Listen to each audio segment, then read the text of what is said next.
Ah, regardez ce que je sais faire. Waouh. C'est dégueu. Moi j'aime ça. Attends, voilà, toi. La vidéo me plaît.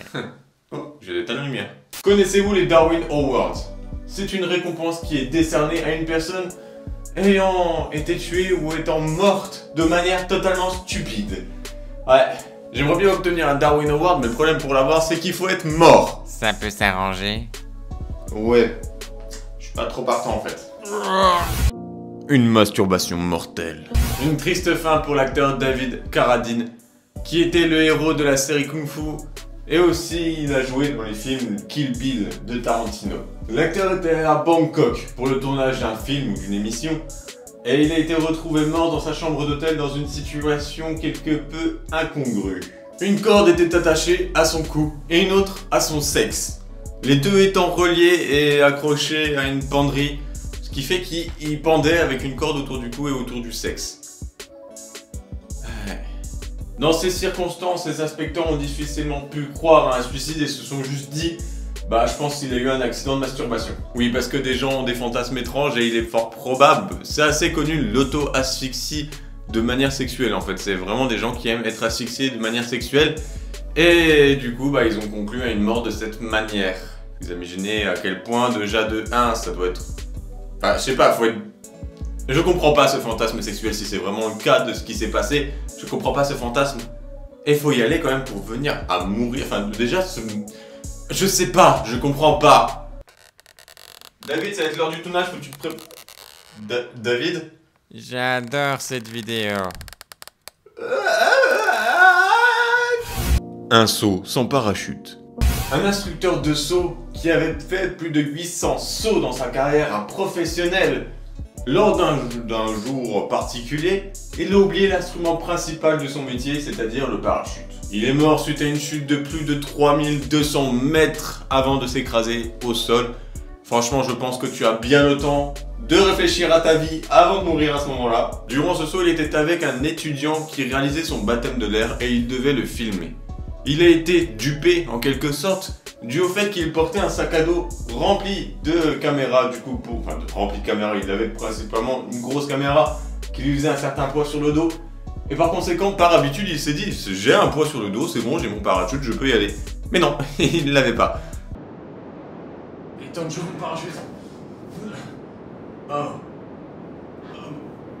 bordel. Oui. La petite mort. Un président français de la Troisième République, Félix Faure, est plus particulièrement connu pour les raisons de sa mort plutôt que pour son rôle de président qui, à cette époque, était moins important qu'aujourd'hui. Le 16 février 1899, le président appelle sa maîtresse afin de lui dire de passer aux Élysées juste après son conseil avec les ministres. Au bout de quelques instants, ensemble dans leur chambre, les cris de son amante se faisaient étranges et ésotériques.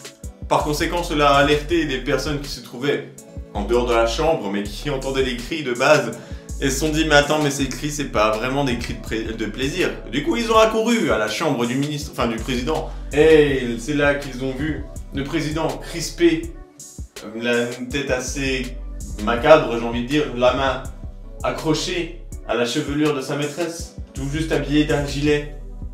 Et c'est là qu'on a découvert qu'en fait le président a fait un AVC lors d'une fellation. Il serait donc décédé de la petite mort. Et non, je ne ferai pas de blague étrange là-dessus. Tu me déçois. Ah, je me souviens de toutes les personnes qui ont fait des AVC avec mes tentacules. En vol avec des ballons. En 2008, au Brésil, le prêtre Antonio Adelir est connu pour ses talents de parachutiste. Pour récolter de l'argent, il s'est lancé un défi fou. Battre le record du monde de vol en parachute bien entendu, mais accroché avec des ballons remplis d'hélium. Vous imaginez la chose, le mec sur son parachute avec plein de ballons d'hélium au-dessus de la tête. Il s'est pris pour le film, enfin il s'est cru dans le film là-haut. Mais sauf que là c'est pas une maison, parce que faire voler une maison avec des ballons d'hélium, je ne crois pas que ce soit possible. En janvier, il tente une première expérience avec 600 ballons. Il a parcouru 25 km et a atteint une altitude de 5300 mètres. Ce qui est déjà très haut. Il doit faire très froid là-haut. Et je sais pas, tu dois beaucoup manquer d'oxygène, j'imagine. En avril, il retente l'expérience, mais cette fois avec 1000 ballons. Il a réussi à atteindre une altitude de 6000 mètres, donc 6 km au-dessus de nous. Puis silence radio, plus aucune nouvelle, et quelques jours plus tard, on retrouve son cadavre sans qu'il ne mette plus loin de son point de départ. Ok, 6000 mètres d'altitude, mon record est battu.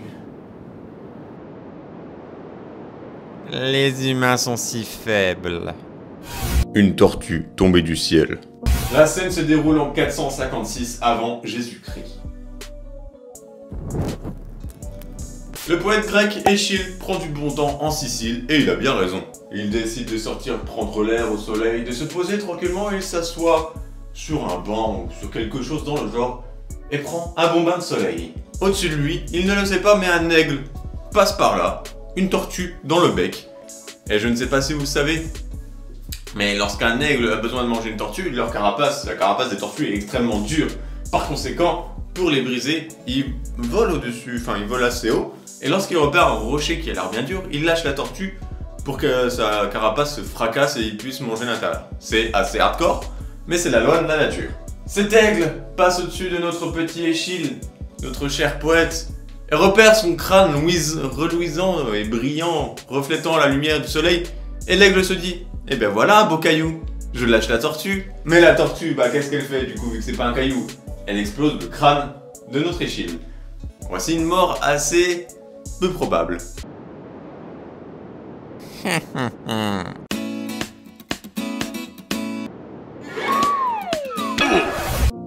Un bon avocat. Clément Laird est un avocat de l'état de l'Ohio. On va pas se cacher, état de l'Ohio, c'est vraiment un nom de merde. Ohio, O-H-I-O, Ohio. Ohio, Ohio. Voilà quoi.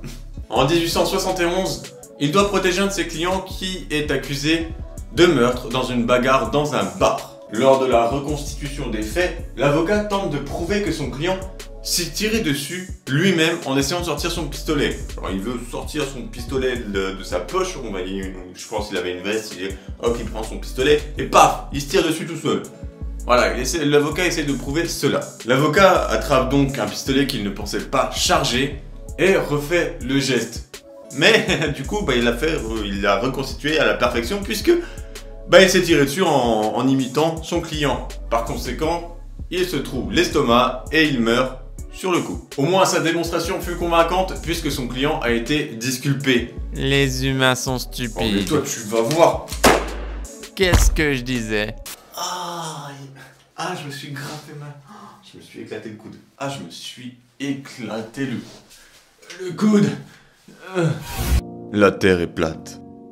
Cette histoire se déroule en 2020. Comme vous le savez, beaucoup d'Américains ont la théorie de la Terre est plate. En fait, on appelle ça des platistes, il me semble. Et ils pensent que la Terre est plate. Michael Hughes est bien décidé à le prouver et décide de créer du coup une fusée à vapeur pour s'envoyer dans la stratosphère et prouver que la Terre est plate. Bien entendu, une fusée à vapeur construite à l'arrache ne peut pas vous envoyer dans la stratosphère. On peut en fabriquer des petites fusées assez sophistiquées pour envoyer dans la stratosphère, mais pour mettre un humain dedans, je pense pas que tu puisses en faire une comme ça dans ton jardin et qu'en plus tu puisses t'envoyer dans la stratosphère et revenir sur Terre ensuite pour atterrir comme il faut. Je pense pas que ce soit possible et du coup c'est ce qui lui est arrivé, il a pas réussi et il est mort d'un crash de sa fusée avant même d'avoir pu apercevoir ne serait-ce que la forme sphérique de la planète. Pourtant il suffit de prendre l'avion pour voir que la Terre est sphérique. On a une belle vue.